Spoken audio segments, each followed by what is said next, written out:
আজ এই ভিডিওর মাধ্যমে আপনাদের এমন এক আশ্রমের সন্ধান দেব যে আশ্রমটি ছাত্রদের নিরাপদ আশ্রয়। এই আশ্রমে অ্যাডমিশন টেস্টের মাধ্যমে ছাত্রদের বাছাই করা হয়। এই আশ্রমে বিশেষ করে তপশিলি উপজাতির ছাত্রদের বেশি গুরুত্ব দেওয়া হয়। এছাড়াও অন্যান্য ছাত্রদেরও কিন্তু এই আশ্রমে রাখা হয়। এই আশ্রমে ছাত্রদের পড়াশুনো, থাকা, চিকিৎসা সকল ব্যবস্থা রয়েছে। তো বন্ধুরা, কোথায় এই আশ্রম, আপনারা গিয়ে কিভাবে পৌঁছাবেন, এই আশ্রমে কিভাবে যোগাযোগ করবেন, তার ফোন নাম্বার, এই সকল খুঁটিনাটি তথ্য রয়েছে এই ভিডিওতে। আর আশ্রমটা কেমন সেটাও আপনাদের এই ভিডিওর মাধ্যমে আমি ঘুরে দেখাবো। তার আগে আপনারা আমায় যারা চেনেন না, আমি হলাম আপনাদের শুভ। আপনারা দেখছেন আমার এবং আপনাদের সকলের channel entertain Bangla. Entertain Bangla চ্যানেলে সকল বন্ধুদের জানাই স্বাগত। বড়দেরকে প্রণাম, ছোটদেরকে অনেক অনেক ভালোবাসা। আশা করি আপনারা সকলে খুব ভালো আছেন এবং সুস্থ আছেন। তো চলুন শুরু করা যাক আজকের ভিডিও।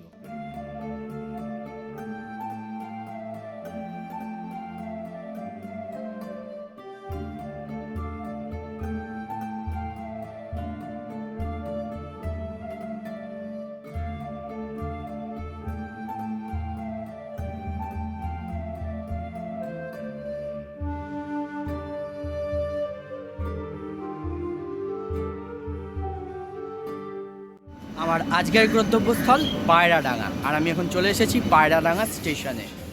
পায়রাডাঙ্গা আসার জন্য শিয়ালদহ থেকে রানাঘাটগামী যে কোনো লোকাল ট্রেন ধরে খুব সহজেই পৌঁছে যেতে পারবেন এই পায়রাডাঙ্গা স্টেশনে।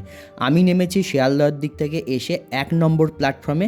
এখন 1 নম্বর প্ল্যাটফর্মে নেমে যেদিকে রানাঘাট চলে যাচ্ছে সেই দিকেই একদম হাঁটতে হাঁটতে আমি চলে এসেছি স্টেশনের লাস্ট মাথায়। স্টেশন থেকে নেমে ডান দিকে রেলগেট পার করে কয়েক পা হাঁটলেই আপনারা সামনেই পেয়ে যাবেন টোটো ও ভ্যানের স্ট্যান্ড। এইখান থেকে টোটো বা ভ্যানে উঠে আপনাদের বলতে হবে কুশুরিয়া ভারত সেবাশ্রম সংঘ যাব। চলে এসেছি আশ্রমের একদম সামনে। পায়রাডাঙ্গা স্টেশন থেকে টোটোয় করে আশ্রম পর্যন্ত আসতে সময় লাগলো 5 মিনিট, আর ভাড়া হচ্ছে জনপ্রতি 10 টাকা করে। তো চলুন এবারে আশ্রমের ভেতরে প্রবেশ করা যাক। এই হচ্ছে আশ্রমের মূল প্রবেশদ্বার। প্রবেশদ্বারের ওপরে দেখুন দুটো হাতির মূর্তি রয়েছে, আর সামনেই লেখা রয়েছে ভারত সেবাশ্রম সংঘ কুশুরিয়া পায়রাডাঙ্গা নদিয়া। আর দুদিকে দেখুন পাঁচিল রয়েছে, পাঁচিলের গায়ে দেখুন এখানে লেখা রয়েছে প্রণব ক্লিনিক, জেনারেল দাঁত ও চোখের ডাক্তার দেখানোর ব্যবস্থা আছে। আর প্রণব ছাত্রাবাস শুধুমাত্র ছাত্রদের জন্য। এখানে শুধুমাত্র ছাত্রদের পড়াশুনো, থাকার ব্যবস্থা আছে, ছাত্রীদের কোনো রকমের ব্যবস্থা নেই। আর এদিকে দেখুন লেখা রয়েছে স্বামী প্রণবানন্দ শতবার্ষিকী বিদ্যাপীঠ, পশ্চিমবঙ্গ মধ্যশিক্ষা পর্ষদ অনুমোদিত, প্রাথমিক ও মাধ্যমিক 2 স্তরের শিক্ষা ব্যবস্থা আছে। এই হচ্ছে মূল প্রবেশদ্বার, বিশাল বড় লোহার গেট। প্রবেশদ্বার দিয়ে প্রবেশ করে সামনেই ডান দিকে রয়েছে অফিস রুম, আর বাঁ দিকে দেখুন রয়েছে প্রণব ক্লিনিক।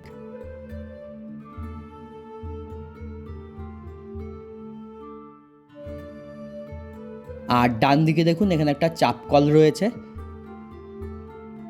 আর আশ্রম প্রাঙ্গণ কিন্তু খুবই পরিষ্কার পরিচ্ছন্ন। আর এই হচ্ছে অফিস রুম।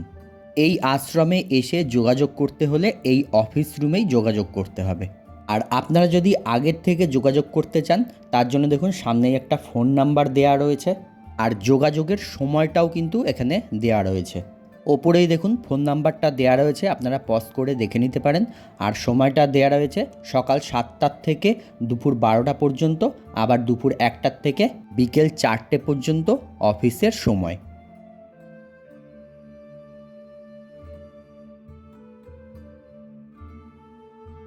অফিস রুমের পাশেই দেখুন এখানে একটা বড় ছাতা রয়েছে, আর একটা বেদির ওপরে রয়েছে গৌরনীতায়ের মূর্তি, আর দুই দিকে রয়েছে 2টি তুলসী মন্দির।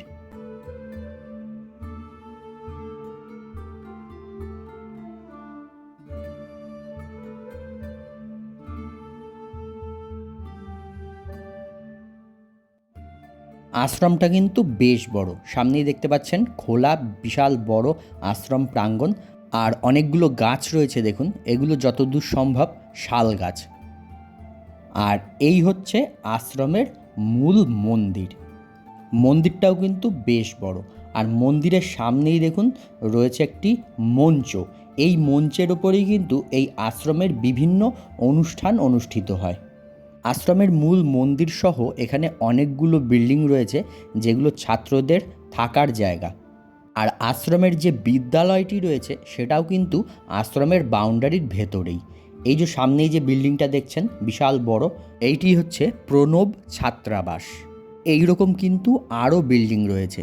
আশ্রম কর্তৃপক্ষের এক সদস্যের কাছ থেকে জানতে পারলাম এই আশ্রমে বর্তমানে 350 ছাত্র রয়েছে যারা এখানে থেকেই পড়াশুনো করে।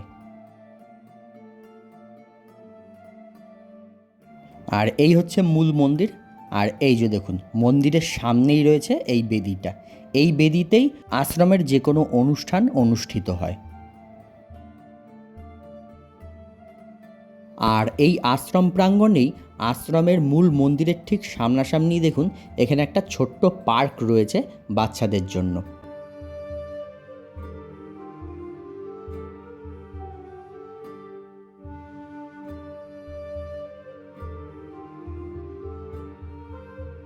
আর এইখানে দেখুন একটা রথ রাখা রয়েছে। রথযাত্রার সময় আশ্রমের সকল ছাত্রদের নিয়ে এবং তাদের অভিভাবক এবং আশেপাশের এলাকার লোকজনদের নিয়ে রথযাত্রার উৎসবটা বেশ বড় করে পালন করা হয়। আশ্রমের মূল মন্দিরের পাশেই রয়েছে আশ্রমের বিদ্যালয়টি। এই হচ্ছে স্বামী প্রণবানন্দ শতবার্ষিকী বিদ্যাপীঠ। এইখানেই আশ্রমের আবাসিক ছাত্রদের পঠন পাঠন হয়।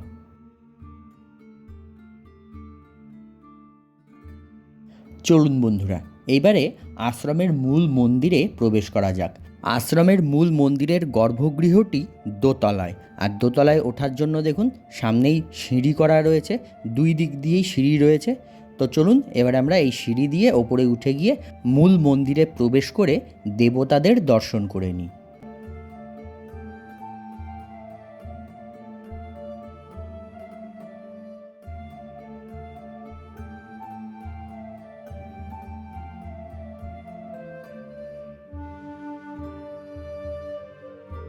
মন্দিরের গর্ভগৃহের মূল প্রবেশদ্বারের ওপরেই দেখুন লেখা রয়েছে শ্রী শ্রী গুরু মন্দির। প্রবেশদ্বার দিয়ে প্রবেশ করে সামনেই রয়েছে এই নাট মন্দির।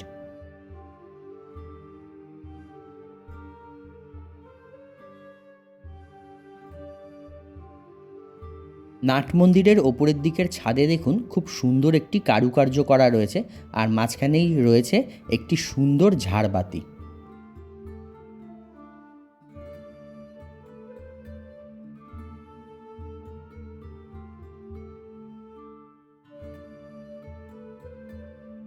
এই নাট মন্দিরের এক পাশে দেখুন ছোট্ট একটি গর্ভগৃহ রয়েছে।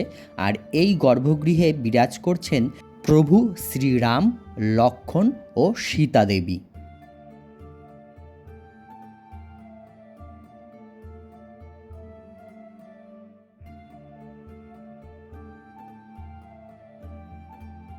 রাম, লক্ষ্মণ ও সীতা দেবীর সামনে নতমস্তকে বসে রয়েছেন বজরংবলী।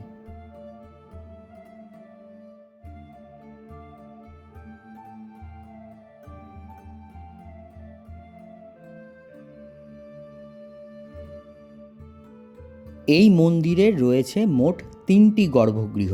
মাঝখানের গর্ভগৃহটি শ্রী শ্রী গুরু মন্দির। এই মন্দিরের গর্ভগৃহে উঁচু শ্বেতপাথরের বেদির ওপরে রয়েছে ভারত সেবাশ্রম সংঘের প্রতিষ্ঠাতা স্বামী প্রণবানন্দ মহারাজজির বিশাল বড় একটি চিত্রপট।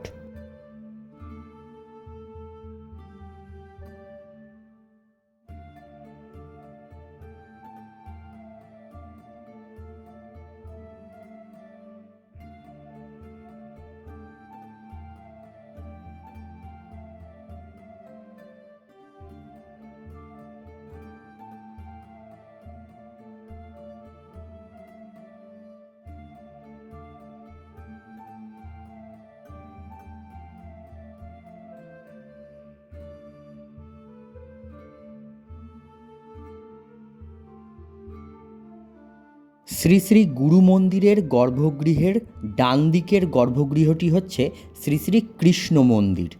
গর্ভগৃহের প্রবেশদ্বারের সামনে দেখুন লেখা রয়েছে শ্রী শ্রী কৃষ্ণ মন্দির, আর ওপরের দিকে রাধাকৃষ্ণের ছবি রাখা রয়েছে।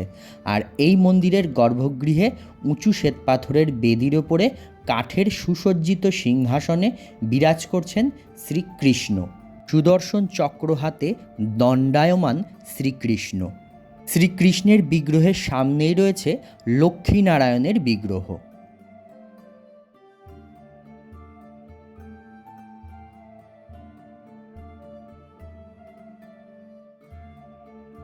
সিংহাসনের সামনে শ্বেতপাথরের বেদির উপরে এখানে দেখুন রয়েছে জগন্নাথ, সুভদ্রা ও বলরাম দেব।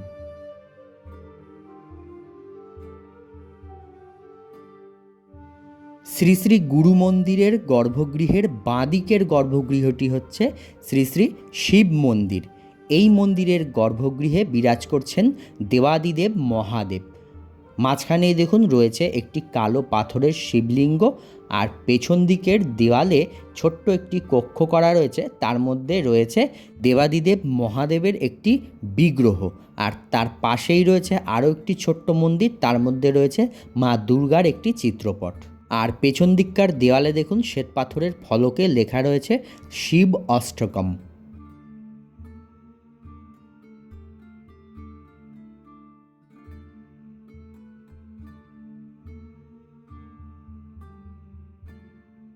শ্রীকৃষ্ণের গর্ভগৃহের পাশে দেখুন এইখানে আরও একটি কক্ষ রয়েছে। এখানে দেখুন পুজোর সমস্ত সামগ্রী রাখা রয়েছে।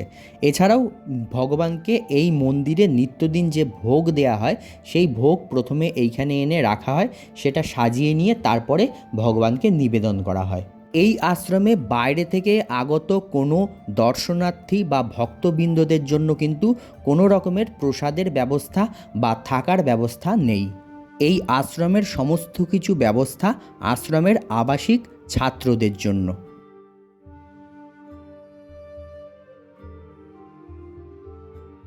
মূল মন্দিরে দেবতাদের দর্শন করে নিচে চলে এসেছি, আর সামনেই দেখছেন এই একটা বিল্ডিং মূল মন্দিরের ঠিক পাশেই। তো চলুন এখানে ছাত্রদের যে থাকার রুমগুলো রয়েছে সেগুলো আমরা একটা দেখে নিই।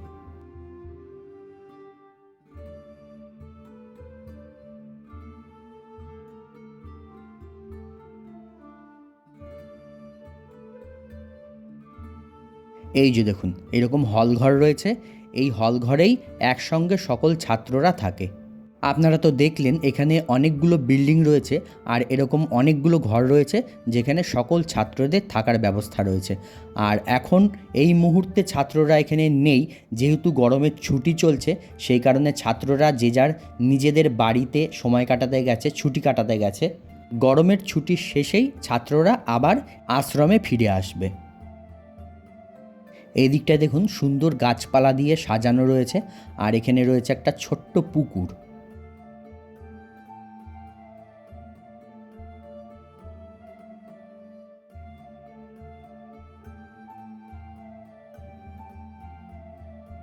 আর এই দিকটায় হচ্ছে এই যে এখানে দেখুন একটা ঘর রয়েছে, এইটি হচ্ছে ছাত্রদের খাওয়ার ঘর। এই যে এখানে দেখুন চেয়ার টেবিল পাতা রয়েছে, এই চেয়ার টেবিলে বসেই ছাত্ররা খাবার খায়। আর এই দিকটা হচ্ছে রান্নাঘর। এই যে দেখছেন হলুদ যে বিল্ডিংটি, এইটি হচ্ছে রান্নাঘর। এখানে দাঁড়িয়ে এই পুকুরটা সমেত এই গাছপালাগুলো কি অপূর্ব সুন্দর লাগছে দেখুন।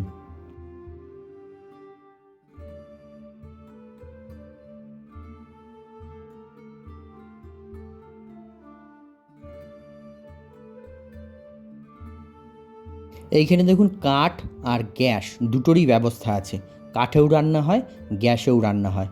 আর এখানে দেখুন বড় একটা মাটির উনুন রয়েছে। আশ্রমের যখন কোনো অনুষ্ঠান থাকে সেই অনুষ্ঠানের সময় এই মাটির উনুনেই রান্না হয়। এই রান্নাঘরের বারান্দার সামনেও দেখুন এখানে টেবিল চেয়ার পাতা রয়েছে। আশ্রমে যারা কাজকর্ম করে তারা হয়তো এখানে বসেই খায়। আর এইটি হচ্ছে রান্নাঘরের সামনের বারান্দাটা।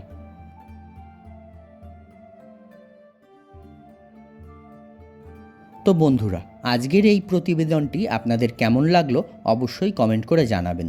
তো তো আজকের মতন ভিডিওটা এখানেই শেষ করছি। দেখা হচ্ছে পরবর্তী নতুন কোনো ভিডিওয়ে। সবাই ভালো থাকবেন, সুস্থ থাকবেন, সাবধানে থাকবেন।